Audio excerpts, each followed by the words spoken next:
할렐루야. 네. 환경이 바뀌니까 좀 이상하죠. 네, 수련회 온 것 같습니다. 수련회가 이미 사실은 시작됐습니다. 오늘 우리를 성원교회 공동체로 이곳에 함께 예배하게 하신 하나님께 감사합니다. 또 시원하게 예배하게 하심도 감사합니다. 네, 우리 옆 사람과 인사합시다. 하나님께서 당신을 사랑하십니다. 하나님은 우리 교회를 귀하게 사용하시기를 원하십니다. 말씀으로 큰 은혜 받으세요. 우리 함께 쓰임 받읍시다. 할렐루야. 환경이 갑자기 바뀌어서 놀라셨죠? 날이 너무 더운데 에어컨이 계속 소리를 쏘네요. 그래서 지난주 금요일에 아주 더운 환경에서 예배하고 에어컨을 고치려고 많은 분들이 수고하고 또 애를 많이 쓰셨는데 하나를 보시면 이게 오래돼가지고 또 고장이 나서 또 나고, 그래서 지금도 아마 수리 중인 걸로 알고 있습니다. 그래도 오늘 주일에 우리 어르신들도 있고 한데 뭐 형식 계급장 다 떼고 우리가 하나님 앞에 이렇게 예배하고 시원하고 건강하게 예배하는 게 더 중요한 것 같아서 급하게 어저께 저녁에 예배 공간을 이렇게 만들었어요. 만들어 놓고 보니까 또 좋은 것 같아요. 그렇죠? 이렇게 막 너무 넓은 집에 살면 사람들이 가족마다 자기 방마다 다 TV도 있고 부족함이 없으면 일주일간 서로 얼굴 볼 일도 없대. 근데 여러분 이렇게 다닥다닥 붙어 있으니까 가족끼리 정도 더 새록새록 돋는 것 같고 하나님의 은혜가 더 많이 임할 것 같습니다. 할렐루야.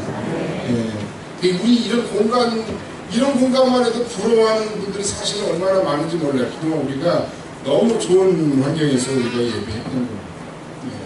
과거에는 우리가 천막에서 예배했던 적도 있습니다. 그러나 은혜가 충만하고 기쁨이 충만하면 그 환경이 어디든 말씀의 은혜만으로도 내 마음이 너무너무 기뻐서 그 자리를 떠나기 싫은 순간들이 있었어요. 함께 할 수 있는 것만도 너무 기뻤던 그런 시간들이 있었어요.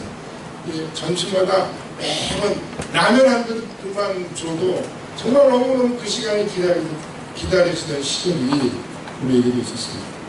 오히려 이 상황과 우리의 이 예배 공간과 협소함과 불편함이 우리의 마음 가운데 있는 잠재된 신앙의 야성을 깨우고 말씀 속에서 하나님을 만나고 그 음성을 인해 서로를 격려하고 말씀 안에 서로 도전받고 그리고 하나님의 은혜를 나누는 그런 복된 아침이 되기를 주의 이름으로 간절히 축원합니다.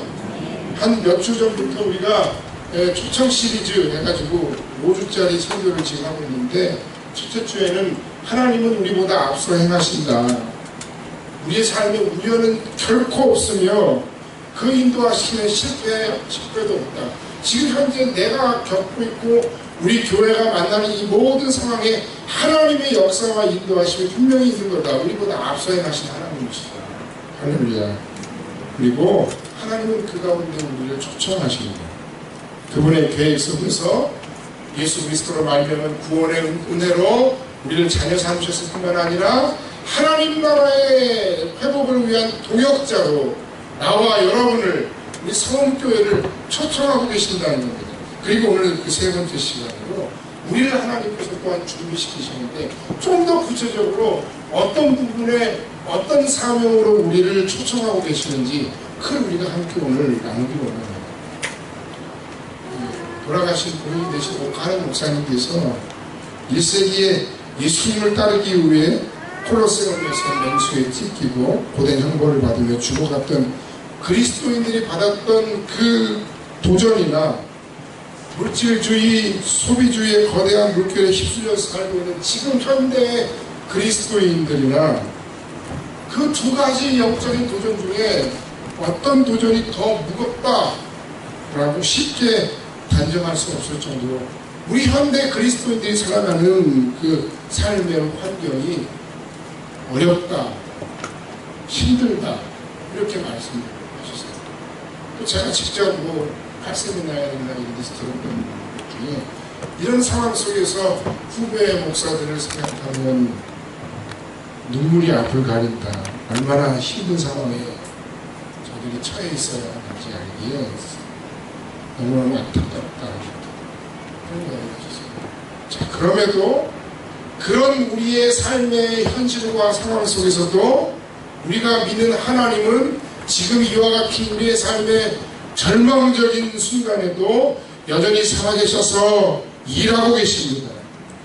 이 시대 속에서 깨어서 당신의 교회 가운데 그 사역에 함께 쓰임받기를 원하시는 그 교회 공동체와 사람들을 찾고 계시고 그리고 준비시키신다는 사실입니다. 하나님은 우리의 앞에 여전히 일하시는데 오늘 본문은 예루살렘에서 각해가 일어나고 그리스도인들이 여러 지역으로 흩어지는 상황 속에서 하나님이 도대체 어떤 방법으로 일하시는가를 우리에게 확인시켜주는 장면인데 여러분 이 말씀 속에서 하나님의 일하심을 우리가 확인할 뿐만 아니라 이 말씀을 우리가 바라보면서 지금 현재 우리의 현재의 삶의 상황 속에서 여전히 역사하시고 일하시는 그 하나님을 꼭 말씀 속에서 뿐만 아니라 여러분의 삶의 현장, 우리의 사역의 현장에서도 꼭 발견하고 만나고 확인할 수 있는 그런 아침이 되기를 주님의 이름으로 간절히 축원합니다. 예수께서 십자가에 못 박히시고 그 도를 따르는 자들을 모두 잡아들이는 상황 속에서 스데반 집사도 초대 예루살렘 교회 그 집사님도 결국은 순교를 하고 그 초대 예루살렘 교회 한꺼번에 3,000명씩 5,000명씩 전도되어 수만이 넘는 오늘날로 여기는 엄청난 대형교회가 된 그 교회가 외형적으로는 핍박으로 인해서 풍비박산이 났습니다. 모든 것이 끝날 것 같은 상황입니다. 성도들은 모두 흩어졌습니다. 그런데 하나님은 여전히 일하시더라고요. 만약에 그 하나님, 그 흩어짐마저도 하나님의 계획이었다면 그 당시에 그 일을 겪는 당사자들은 하나님 너무 가혹하세요 라고 말씀하셨을 수도 있어요. 그러나 우리는 이 모든 광경을 보면서 그 가운데도 하나님은 여전히 일하고 계시죠. 어떻게 일하셨느냐? 어떻게 일하시느냐? 첫 번째는 사람을 준비시키십니다. 오늘 우리가 함께 읽은 이 안디옥 교회의 리더인 바울과 바나바는 소위 제2세대 리더입니다. 예수 그리스도의 직접적인 제자들이 아닙니다. 그러나 하나님 나라의 관점, 하나님의 입장에서 보면 그들은 새로운 도전과 변화를 이끌어갈 하나님의 사람들이었습니다. 당시의 상황을 우리가 보면 하나님께서 왜 그들을 준비시키시고 사용하셨는지를 우리가 잘 알 수 있습니다. 그럼 먼저 이방인들을 향한 하나님의 구원의 계획이 이제 막 선포되고 뽑힐 그런 상황이었다는 겁니다. 창세기에서부터 기록된 모든 하나님의 구원의 계획과 역사 가운데 어디 성경 어디 본문에도 이스라엘 택함받은 이스라엘만이 하나님의 백성이다, 그들만이 구원의 대상이다라는 얘기는 없어요. 인간의 최초의 죄로 말미암은 그 저주의 현장에서부터 창세기 3장 15절의 그 원시 복음에서부터 시작된 그 모든 말씀 속에서 그렇습니다. 아브라함을 택하시고 그 민족을 부르시는 것은 그 아브라함과 그 민족만 구원하시고 복주시기 위함이 아니라 그들을 복의 통로로 복의 근원으로 삼으시기 위함이었습니다. 천하 만민이 복을 받게 하시려고. 그 하나님의 계획이에요. 그 누군가의 표현처럼 이스라엘은 그야말로 영적 못자리판이에요. 잘 키워가지고 다시 다 심어서 퍼뜨리시려고 하는 하나님의 계획. 이제 이스라엘을 넘은 하나님의 구원의 시간표가 진행되는데 아주 급박하게 진행되는 겁니다. 새로운 시대, 새로운 복음의 타켓이 생겼는데 그들이 바로 누굽니까? 바로 이방인들이었던 거예요. 그들을 위해 준비되고 그들을 위해 세워진 이들이 바로 핍박으로 인해 흩어졌던 사람들이고, 심지어 그들 안에는 그 스데반 집사를 순교시키는데 앞장섰던 장본인이었던 사울도 이제는 예수를 만나 바울이 되어 그 하나님의 이방인을 위한 구원의 계획에 포함되어 있다는 사실이 얼마나 놀라운 일인지 모릅니다.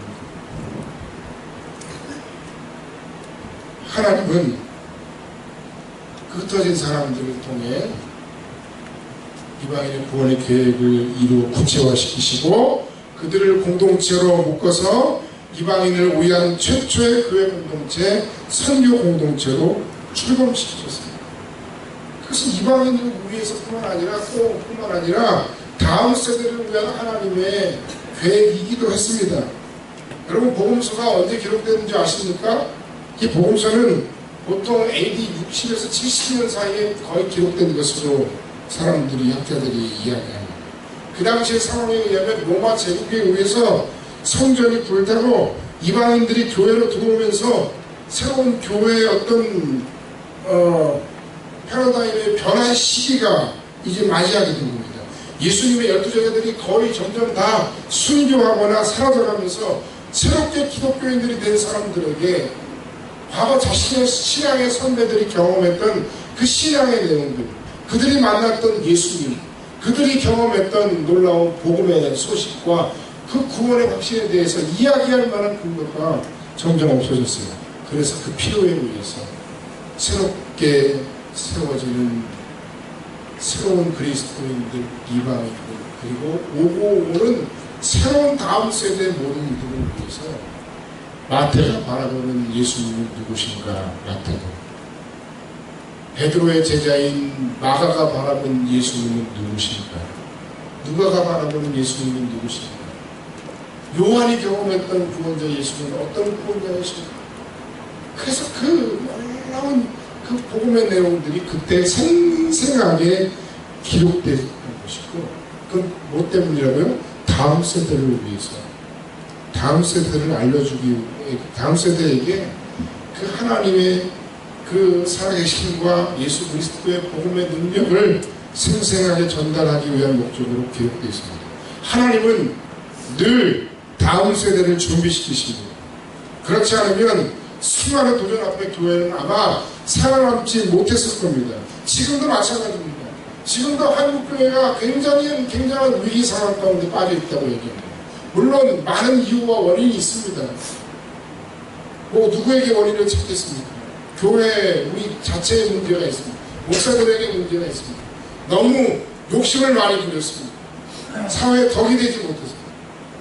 성장 일변도로만 나아갔습니다.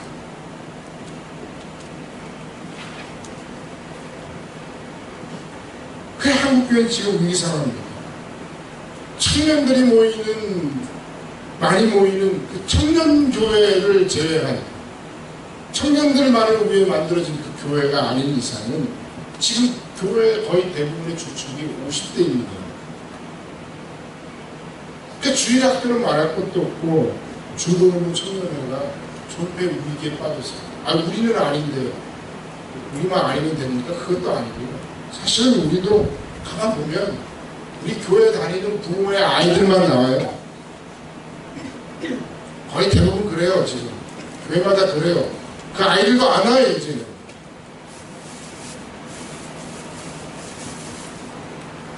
여러분이 신앙교육을 잘 시켜서 여러분 자녀들이 착해서 지금 앉아있구나 오는 거예요. 대학 캠퍼스 사역은 수그러들인 지 이미 오래됐어요. 그 방향을 잃었어요.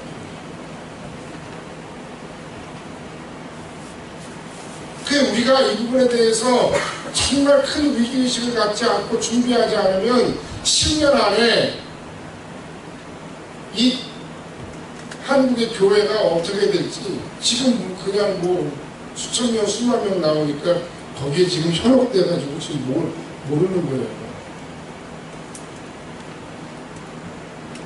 위기를 보지 못하는 게 더 위험해요.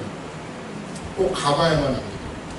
학원 보고마율을 뭐 사람마다 다른데 3%에서 4%, 3.5%, 3.7% 이렇게 얘기해요 지금.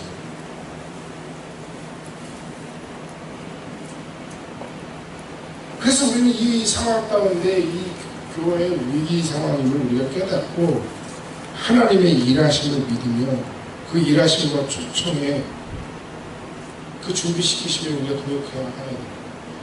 아니 뭐 한 1, 20년 목회하는 목사는 어떻게 버티겠지.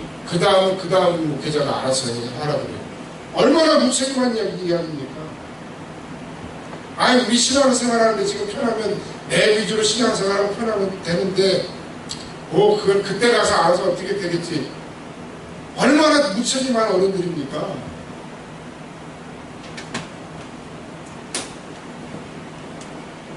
바울과 바나바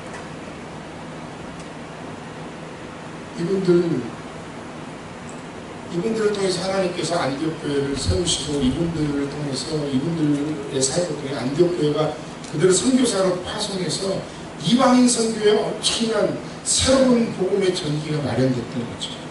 오늘 나와 여러분 우리 성원교회 공동체를 통해서 하나님은 우리를 준비시키시고 계세요. 우리가 준비하기를 원하세요.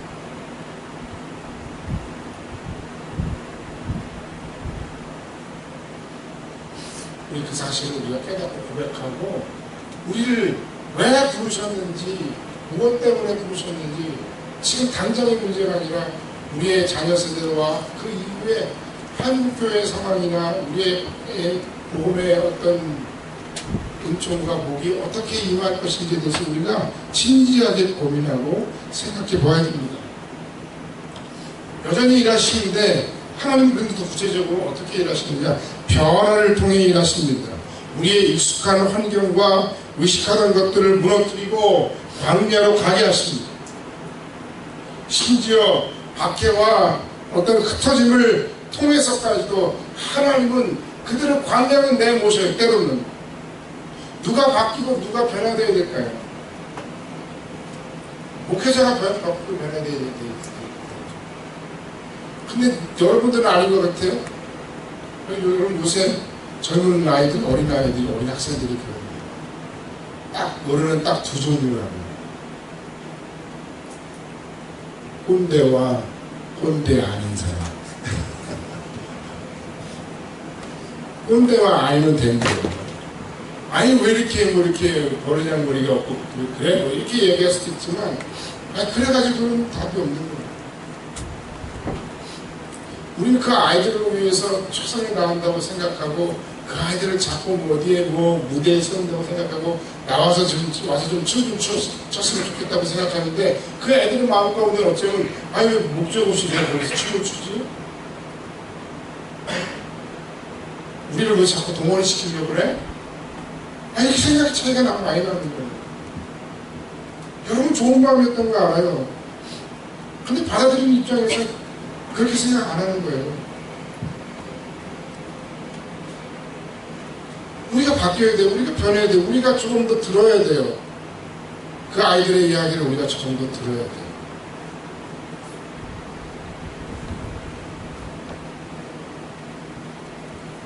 생각을 바꿔야 변화가 일어나는 겁니다. 오늘 본문 말씀을 보면 우리가 읽지 않았지만 11장 1절 이하에 보면 유대에 있는 사도들과 형제들이 이방인들도 하나님의 말씀을 받았다 함을 들었더니 베드로가 예루살렘에 올라갔을 때 할례자들이 비난하여 이르되 네가 무할례자의 집에 들어가 함께 먹었다 하니 무슨 얘기예요? 네가 어떻게 할례도 안 받은 이방인들하고 같이 식사를 해? 어떻게 식사식이나 해? 우리 그냥 간절히 생각하면 밥도 못 먹어? 그것도 안 됐던 시절이거든요. 베드로를 비난하는 거예요. 유대인들이 용납할 수 없는 어떤 자신들의 어떤 종교적인 한계가, 관습적인 한계가 그 유대인들에게 있었던 거예요.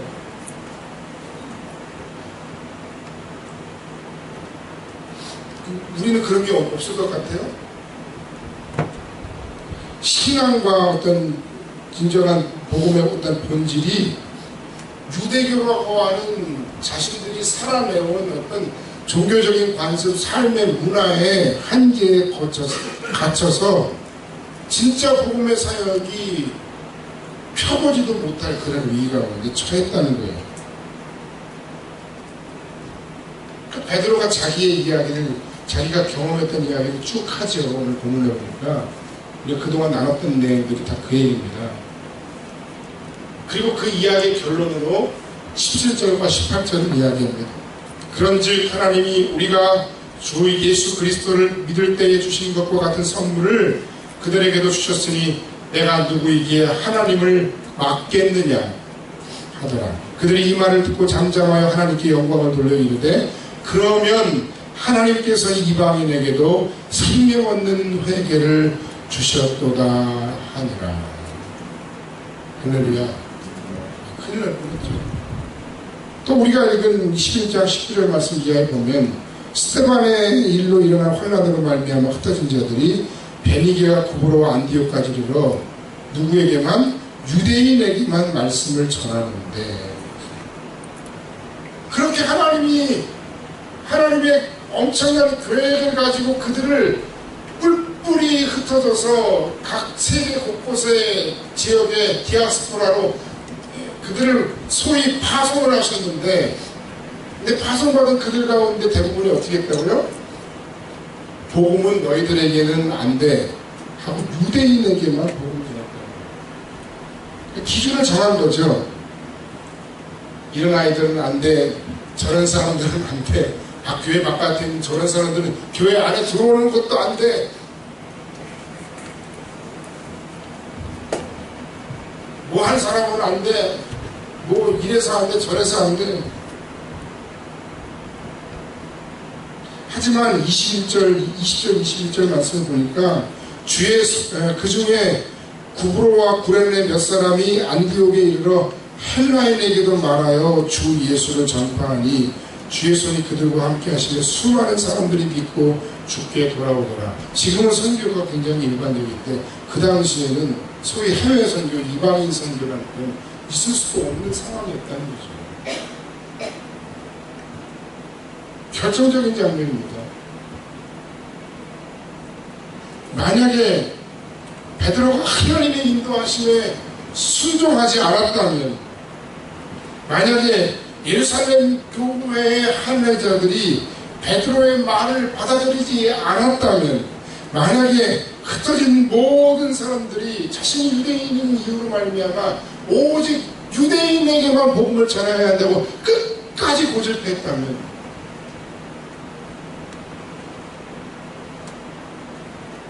하나님의 구원의 역사는 어떻게 됐을까요? 물론 하나님의 역사는 하나님이 이루어가시죠.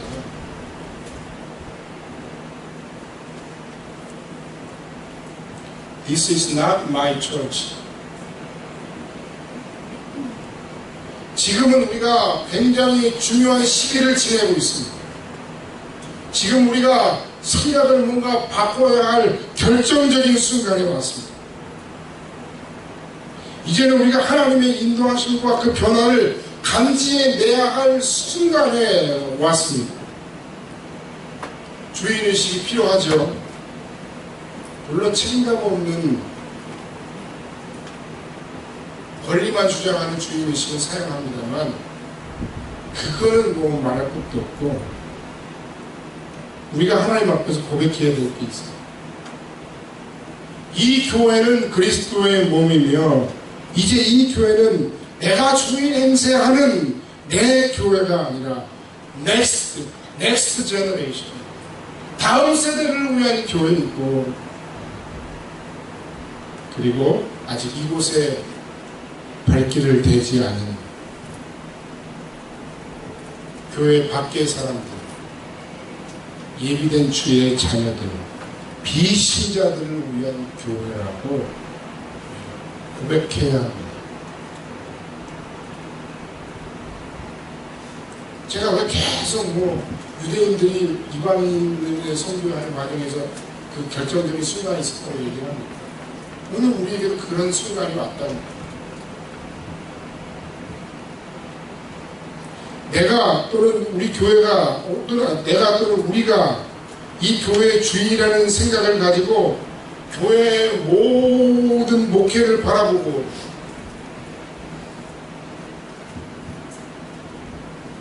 그런 관점으로 우리 교회에 가는 모든 방향들을 바라보면 이 교회 왜 이래?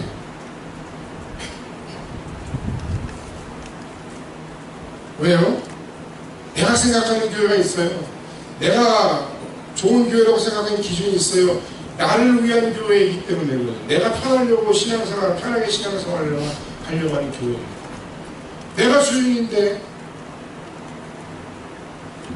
그러나 반대로 방금 말씀드렸던 것처럼 이 교회의 주인이 다음 세대이고 교회 바깥에 있는 비신자들이 이 교회의 진짜 주인이어야 된다고 생각하고 고백한다면 우리가 나아가는 방향, 목사가 하려고 하는 모든 목회의 일들, 우리 교회 공동체가 함께 기도하며 나아가야 할 것들이 분명하게 보일 겁니다.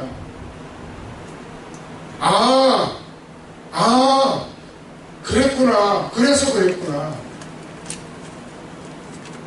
핵심키는 이것입니다. 여러분 한 주간 깊이 생각해 보시기를 부탁합니다. 이 한 가지 생각을 우리가 바꿀 때 우리 교회 공동체에, 내 생활에, 우리의 신앙 생활에 엄청난 변화가 생겨납니다. 엄청난 차이가 생겨납니다. 그리고 그 작은 차이가 또 엄청난 하나님의 구원의 계획과 역사의 열매로 나타나게 될 줄로 믿습니다. 여러분 숙제 한 주간 뭐가 시작됐다고요? 지금 여름 수련회가 시작됐다고요? 오늘 다음 주에는 시원한 3층에서 예배드리면 좋겠습니다만 하여간 뭐 지금도 좋죠? 예. 한 주간 생각해 보세요. 환경의 변화를 또한 두려워하지 마시기 바랍니다. 공동체의 성장 모델을 어떤 분은 바닷가재의 성장 모델과 비슷하다라고 이야기하는 분이 있습니다. 그 정서적으로 건강한 교회라는 글을 피터 스카지로라고 하는 생명의 삶에 인용해서 나왔는데, 바닷가재고요. 랍스타가 어떻게 크느냐. 랍스타 표피가 굉장히 딱딱하잖아요. 근데 그게 어떻게 크느냐. 표피가 같이 자랄까요? 그렇지 않다는 거예요. 그 속 근육과 속 살들이 자꾸 커져나가는데 그 옷은 딱 정해져 있으니까 얼마나 불편해요. 그 불편함을 느끼는 이 바닷가재가 바위 밑으로 들어가서 목을 누워가지고 탈피를 한다는 거예요. 일종의 탈피를 한다. 꼼지락꼼지락 하면서 벌어진 각질 사이로 빠져나가는 거예요. 근데 그 순간이 그에게 가장 위험한 순간이에요. 바닷가재. 왜? 무방비잖아요. 근데 그 무방비의 상황을 넘지 않으면 새로운 옷을 입을 수 없어요. 여러분 변화를 두려워하지 마시기 바랍니다. 모든 성장에는 때로는 모험과 두려움이 있습니다. 그러나 껍질을 벗지 않으면 성장할 수 없어요. 환경이 바뀌어야 진짜 변화가 가능해요. 예배 환경만 3층과 5층인데도 벌써 느낌이 다르잖아요. 만약에 우리가 계속 여기서 예배해야 한다면 많은 걸 포기해야 되고 많은 생각을 바꿔야 돼요. 최고의 변화는 어디서 시작되는가 라는 벤자민 하디의 그 자기 개발서가 최근에 나왔는데, 이분이 큰 고민 끝에 테슬라 자동차를 한 대를 샀다. 굉장히 비싸죠. 예쁘기도 하고 혁신적이기도 하고 또는 한편으로는 위험하기도 하고. 그런데 놀라운 건 그걸 자기가 SNS에 올렸는데 그동안 연락하지 않았던 수많은 사람들이 갑자기 막 만나자고 막 연락이 오더래요. 뭐 여러분 뭐 그렇다고 테슬라 자동차 사람이 아니에요. 그리고 막 여기저기서 자기한테 막 강연을 해달라고 막 부탁을 하고 자기가 쓴 책이 막 팔리기 시작하면서 몇 개월 만에 그 테슬라 자동차의 생각이 됐고, 이런 얘기. 이게 뭐 적절한 예화인지 잘 모르겠습니다만, 네. 핵심은 뭡니까? 환경이 바뀌어야 진정한 변화가 가능합니다. 주변의 환경에 따라 어떤 나의 노력이나 의지 이런 것들이 영향을 받을 수 있다는 겁니다. 내가 환경을 안 바꾸고 그냥 나만 어떻게 그냥 마음 먹으면 되지, 그런다고 꼭 되는 건 아니에요. 우리가 하나님 앞에서 하나님께서 우리를 부르신 부름의 뜻과 그 사역에 맞춰서 우리가 순종하며 나아가려면 환경이 바뀌어야 되는데 마침 우리에게 그런 기회가 왔다는 거죠. 저는 더 확신합니다. 우리가 이사 가려고 하는 곳이 여기서 차로 한 10분에서 15분 가요. 저희가 좀 준비 중인데 여러분하고 이제 조만간 보여드릴 거예요. 다운사이징에서 그러나 뭐 경제적인 목적 이런 건 다 두 번째, 세 번째. 정말 중요한 건 우리가 복음의 본질을 향해 하나님께서 우리에게 주신 그 사명을 향해 다음 세대를 위해 가는 거예요. 여러분, 모세는 안락한 바로의 궁전을 떠나 광야로 갔습니다. 요셉도 안전한 야곱의 집을 떠나 본의 아니게 이집트로 내려갔습니다. 하나님의 사람들을 때때로 미리 보내시고 그들을 훈련하시고 그들을 준비시키셨어요. 근데 거기까지 갔는데 그동안 우리가 해왔던 똑같은 방식의 신앙생활, 똑같은 방식의 교회, 똑같은 방식의 목회 그렇게 안 해요. 환경이 바뀌게 되니 우리의 생각의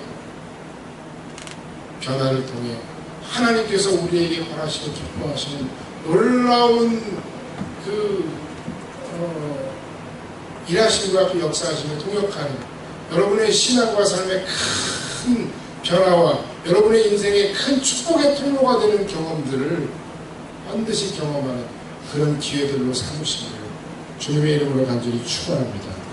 마지막 세 번째로 그래서 결국 하나님은 그런 모든 사람을 준비시키시고 그 변화를 통해 성장하는 그 모든 과정 속에서 때때로 두렵고 힘들고 어렵지만 그 모든 과정의 끝으로 엄청난 새로운 열매들을 맛보게 하십니다. 그것이 오늘 우리가 함께 읽은 이 본문의 결론입니다. 27절 이하에 그때 선지자들이 예루살렘에서 안디옥에 이르니 그 중에 아가보라 하는 한 사람이 일어나 성경으로 말하되 천하에 큰 흉년이 들리라 하더니 글라우디오 때에 그렇게 되니라. 제자들이 각각 그 힘대로 유대의 산 통제들에게 부조를 보내기로 작정하고 이를 실행하여 바나바 사울의 손으로 장로들에게 보내니라. 할렐루야. 처음에는 유대에 있는 사람들 외에는 복음도 전하지 않으려고 하던 그들이었지만 하나님의 역사하신 가운데 이방인들에게 복음이 전파되었는데 큰 흉년이 나요. 나중에 어떻게 됐다고요? 결과적으로 예루살렘에 있는 그 형제들에게 이 이방인 형제들이 필요한 것들을 돕기 위해 체험의 손길로 보내줬다는 거예요. 안디옥 교회와 흩어진 디아스포라의 교인들이 오히려 어려움에 처한 예루살렘 교회를 돕고 있다는 겁니다. 여러분, 성교회는 하나님의 큰 은혜를 받은 교회입니다. 할렐루야. 성교회는 우리가 꿈꾸고 기도하고 바라면 뭐든지 할 수 있는 교회입니다. 할렐루야. 우리는 이 한국교회에 대해서 너희들만 잘하냐 이런 얘기, 우리만 쓰임받는다 이런 얘기 아니에요. 절대 아니에요. 겸손한 마음, 하나님이 우리에게 베푸신 행하신 그 은혜에 비친 마음, 보답하는 마음을 가지고 이제 그 앞서 행하시는 하나님의 초청에 우리를 준비시키는 하나님의 일하심을 신뢰하며 믿음으로 나아가야 됩니다. 우리의 섬김은 결코 헛된 섬김이 아닙니다. 특히 다음 세대와 교회 밖에 있는 비신자들을 위한 우리의 섬김은 결코 헛된 것이 아닙니다. 밭을 갈아야 뽑고 그들에게 씨를 뿌릴 때 기물을 흘리며 거두는 날이 올 것이고 우리가 거두지 않을지라도 하나님이 거두시는 날이 올 것이고 우리의 믿음과 순종은 하나님 안에서 놀랍고 새로운 열매를 맺게 될 것입니다. 결론의 말씀을 드리고 말씀을 마칩니다. 이 결정해야 됩니다. 마음에 결정을 해야 됩니다. 내가 편한 교회, 나를 위한 교회, 내가 왔는데 왜 이렇게밖에 나를 대접하지 않아? 그런 교회를 만들 것이겠죠. 아니면 하나님이 기뻐하시는 하나님의 소원과 도전에 우리가 응답하여 다음 세대와 비신자들을 위한 교회를 만드는 것이죠. 하나님 나라를 위한 그 귀한 동역의 기회를 우리에게 구체적으로 제시하셨는데 때로는 탈피하는 그 바닥까지의 모험처럼 우리 안에 있는, 우리 앞에 있는 모든 도전으로 인한 환경의 변화로 인한 두려움, 그 불안함을 이제 떨쳐내고 하나님의 구체적인 다음 세대를 위한 초청에 응답하는 저와 여러분이 되길 주의 이름으로 간절히 축원합니다. 우리가 하는 게 아니고 하나님이 하셔. 기도하겠습니다.